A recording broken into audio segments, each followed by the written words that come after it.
The Seton men's basketball team is off to a strong 3-0 start, but will face their toughest opponent yet as they will travel to California to take on number 16 ranked USC and another Power 5 team in either Oklahoma or Iowa. The women's basketball team lost a game against Columbia earlier this week, but bounced back nicely against in-state rival Rutgers. They will also be traveling to the Bahamas during Thanksgiving break to take on number 10 USC and Eastern Carolina University.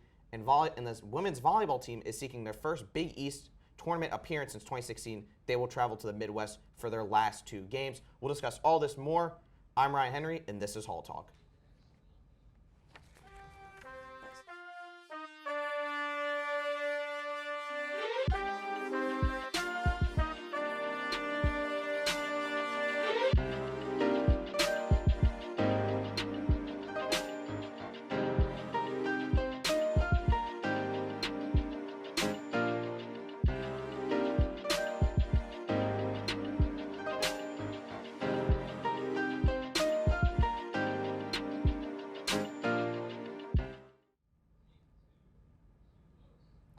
Hello and welcome to Hall Talk. I'm Ryan Henry, joined alongside Angie Diaco. Starting off today's episode, we go to the men's basketball team who went 2-0 this week, picking up 2 dominant wins, winning 85-55 versus Fairleigh Dickinson, and then winning 91-66 against University of Albany. 2 very convincing wins. Angie, what are your thoughts on the Pirates thus far early into the season? I mean, I think that we've been doing great thus far. You know, these are significant wins. These are 2 significant wins, you know, against FDU and against Albany.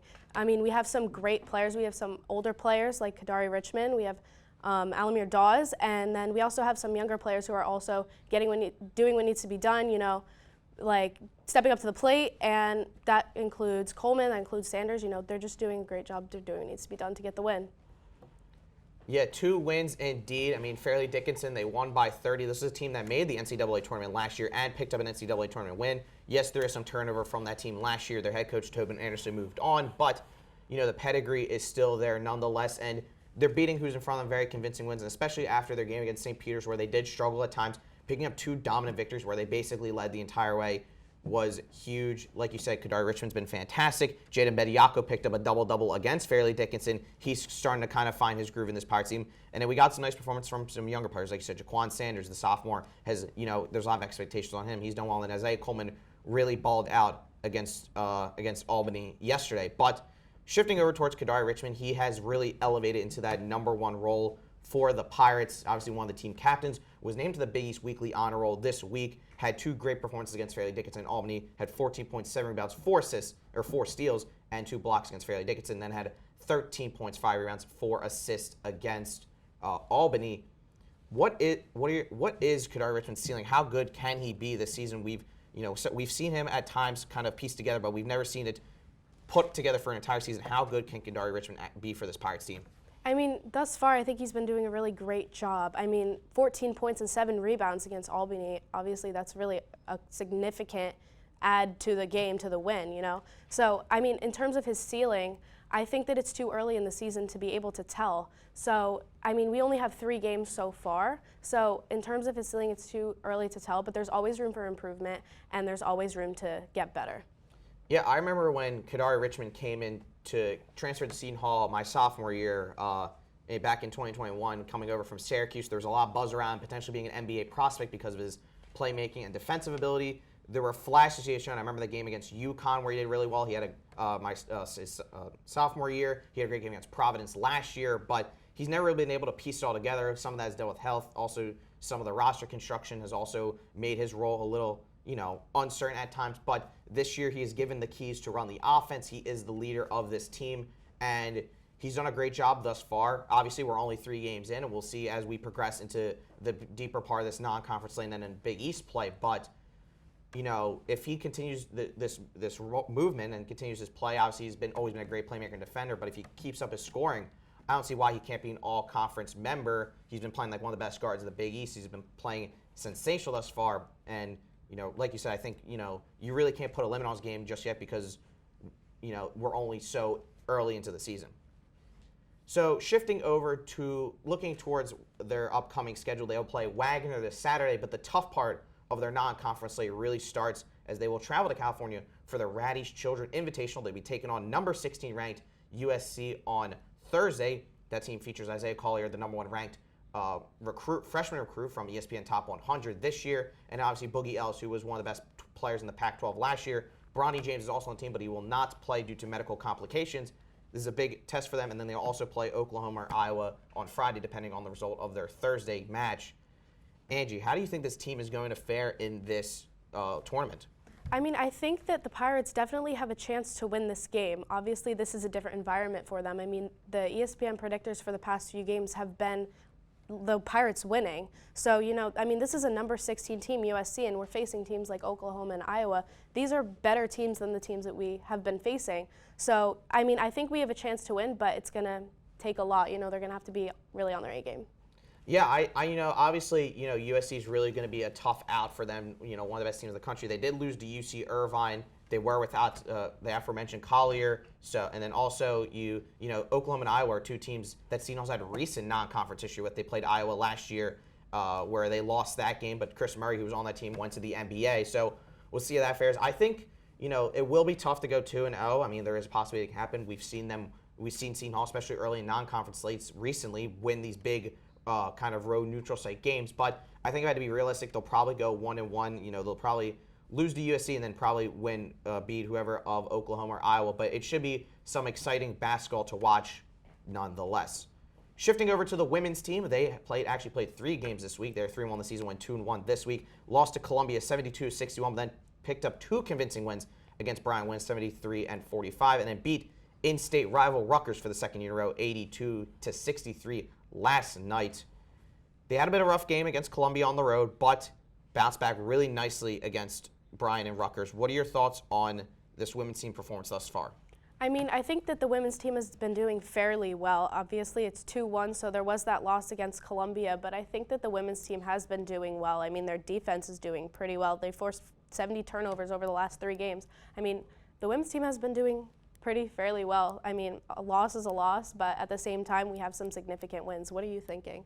Yeah, I mean, that Columbia game, they did trail a bit early, and it seemed like their first quarter deficit they could really never come back from. But the Bryant game, they were controlling the entire time. Same with Rutgers. It's been an overall team effort, which is kind of something we haven't seen from the Pirates the past few years. It's really been kind of a 1 or 2 to 3 star show. Last year it was Lauren Parkley and Sydney Cooks. The year before that, Andrea Espinosa-Hunter, Lauren Parkley and Sydney Cooks, and then before that it was LPL and Desiree Elmore were really leading the front there. So this is a team that's kind of been star-driven, and they sometimes have, kind of lacked the depth. This is a team that can easily go 9, 10 players deep, which is something Coach Mazzella hasn't had for a couple of years. There's a lot of players that are really talented in this team. They work cohesively as a team, and, it can be anyone's game at any point. And I want to talk about the defense, because like you mentioned, their defense has been sensational. They did give up 72 points to Columbia. They did force 19 turnovers in that game, though, but they limit Bryant to 45 points. They limit Rutgers to 63 points.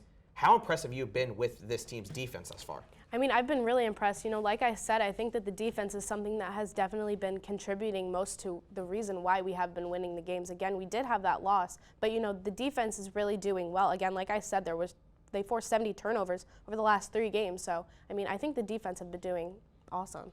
Yeah, the defense has been impressive. But one player I want to spotlight is Texas Southern transfer Micah Gray, the sophomore coming over from the SWAC. She has come into this team and just instantly clicked. 13 points against Columbia, 22 against Bryant, and then 18 last night against Rutgers. When you're coming in from a mid-major conference, you're taking that next step up to the major conference level. Sometimes you find the difficulty transitioning. We really haven't seen that problem with Gray yet. She has become that number 1, number 2 option for the team. I mean, just can you comment on how, great her scoring prowess has been and how so seamless she's been able to fit into this offense? Sure. I mean, I think that she's been doing a great job. It's really impressive, like coming from Southern Texas. I mean, it's definitely a different atmosphere for her. But at the same time, I mean, she's been putting up 13 points versus Columbia, 22 points versus Bryant, and 18 points versus Rutgers. So it's impressive, but I don't think it's surprising, that she's been doing so well because she's such a great player for the Pirates. Yeah, she was the SWAC Freshman of the Year last year, second team All-SWAC, coming in, still keep producing that scoring. She's also been a bit more efficient as well, has been really improving from behind the arc, and if she can be someone that can complement Azana Baines and Amari Wright, that could be a nice little tandem for the Pirates as we get into this deeper part of the slate. But looking over towards their upcoming schedule, they will also be having a Thanksgiving break trip as they will they'll be participating in the Baha Mar Hoops Pink Flamingo tournament in the Bahamas. They will take on number 10 ranked USC, another team taking on the USC Trojans, and then they will take on Eastern Carolina, a very potent team in the American Conference, on Wednesday. This is going to be a big test for the Pirates. They've already had some good non-conference opponents. How do you think they're going to fare in this? I mean, I think it's the same as the men's basketball. I mean, USC is number 10 in the women's basketball. So I think that the Pirates just need to be on their A game. I mean, they can win these games. They're different games than what they have been facing so far. So, I mean, the competition is different, but the game is still the same. So as long as they're just on their A game, I mean, I think that we, have a chance to win this game. Yeah, I definitely think, I think similar to what I said for the men's side, I think 1-1 is probably a good barometer for this team. Number 10 USC is going to be a tough opponent. This will also be good practice for them because they obviously play in the same conference as UConn, who's been a perennial women's basketball power since before we were all born. And then obviously the Creighton's also a very good team that's given them troubles in the past. So this is a good test for them. And Eastern Carolina, they're no pushover. They are one of the top teams in the American Conference. Coach Bozzella really made a strong non-conference schedule, and we're going to see how good this team is. What is this actual team against, really elite competition? I think 1-1's a good barometer for this team, but, they could go 2-0. You never know. But finally, shifting over to volleyball, they played one game this week as they lost 3-0 to Creighton, although two of the sets, the game was closer than the score. Final score indicated they were within a 2 and 3 point deficit against a team that is nationally ranked and has NCAA tournament aspirations. They are fighting for the 6th seed in the Big East tournament. They currently are the 6th seed, but they are tied with DePaul, and they are only one game ahead of Villanova, who does own the tiebreaker after beating them. Seton Hall will travel to DePaul to play the aforementioned Blue Demons, and then they'll also take on top 25 ranked Marquette. This is basically a situation, win and get in, and they're looking for their first Big East tournament appearance since 2016. How do you think the Pirates will do? Will they finally make the Big East tournament? I think that they definitely have a chance. Like you said, this is down to the wire. I mean, this is super, stressful for the team. I mean, this is a big moment for the Pirates. But at the same time, I mean, I think that we have a great chance. It's the same for every sport. As long as you go into it with the correct mindset, I think that anything is possible. They need to work in practice. They need to do what needs to be done to win these games. So I think that they definitely have a chance to qualify for the Big East tournament. Yeah, I mean, this team has definitely shown that they have, done well in this conference slate. They had a convincing 3-0 victory over St. John's, who is third in the Big East right now. I mean, they've had great performances all around. Bianca Bucciarelli, Madeline Matheny, Hannah Tooley, who had 9 kills in that game against Creighton. And then obviously Riley Nelson also had a very good game. 10 digs, led the team with a couple of assists and some service aces as well. So kind of projecting a little bit before. So they beat DePaul in their first matchup here, Walsh 3-2, but then lost to Marquette 3-1. It's kind of hard to say they're going to beat Marquette in Milwaukee. They're one of the best teams in the entire country, and beating them at home seems like a very tough feat. But this DePaul game, it's basically a win-and-in scenario for the Pirates. They beat them before. Obviously, they're now traveling to Chicago, so it's a little bit different. But do you think it's going to be kind of same result as we saw at Walsh, or do you think it's going to be a bit different? I mean, I think it's definitely a bit different. Like you were just saying, I mean, Marquette is a great game. It's a great team. And then DePaul also, I mean, they're also a great team. I mean, both of these teams are going to be putting up a fight, as will the Pirates. So, I think it's definitely different. But like I was saying earlier, it's still the same game. So as long as, they're going into it correctly, they have a chance to win. Yeah, it'll definitely be interesting to see if the Pirates can pull it off. They'll play DePaul on Friday, and then Marquette on Saturday. They will, a lot will be hanging on that DePaul game, and then also you have to be on the lookout on Villanova. They will be playing UConn and Butler this week, two teams who are out of the Big East tournament contention. And if Villanova wins and whoever loses between Seton Hall and DePaul loses, there's a chance that Villanova will sneak into the Big East tournament. That will be occurring during the Thanksgiving break in Milwaukee. But that'll do for us here at Hall Talk. For Angie Diaco, I've been Ryan Henry. Enjoy your nice Thanksgiving break. Have some good food. Stay safe. We'll be back with Hall Talk afterwards. Take care.